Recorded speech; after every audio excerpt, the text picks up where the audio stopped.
એવા જે બેન એક મહિલા તરીકે એને આટલું મોટું ગૌરવ પ્રાપ્ત કર્યું છે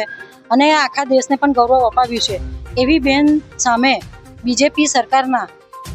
મધ્યપ્રદેશના મંત્રી અને જે વિજય શાહ એમના ઉપર ટિપ્પણી જે અભદ્ર કરી છે, એના માટે અમે અહીંયા વડોદરા શહેર મહિલા કોંગ્રેસ દ્વારા આવેદનપત્ર આપવામાં આવ્યા હતા કે એમની ઉપર જે મહિલાઓને અપમાન કર્યું છે, મહિલાઓનું જે અત્યારે તો શોષણ બી બહુ થઈ રહ્યું છે, એ બધા પર એ લોકો કશું વિચાર નથી કરતા, પણ એમની આજે વિચારધારા ખબર પડે છે, એમની એ વિચારની જે ગતિ ખબર પડે છે કે એ કઈ માનસિકતા ધરાવે છે, એના માટેનું અમે આજે અહીંયા આવેદનપત્ર આપવા આવ્યા છે. અમારી માંગણી એ છે કે એમની સામે FIR દર્જ થાય અને વડોદરામાં વતની જો એ છે તો વડોદરામાંથી પણ એમની સામે FIR થવી જોઈએ. આવા મંત્રીને કાઢી મૂકવા જોઈએ, એમના પક્ષમાંથી પણ એમને સસ્પેન્ડ કરવા જોઈએ અને એમને ફરીથી આવી બધી બહેનોનું અપમાન ના કરે કે કોઈ ટિપ્પણી ના કરે, એના માટે અમે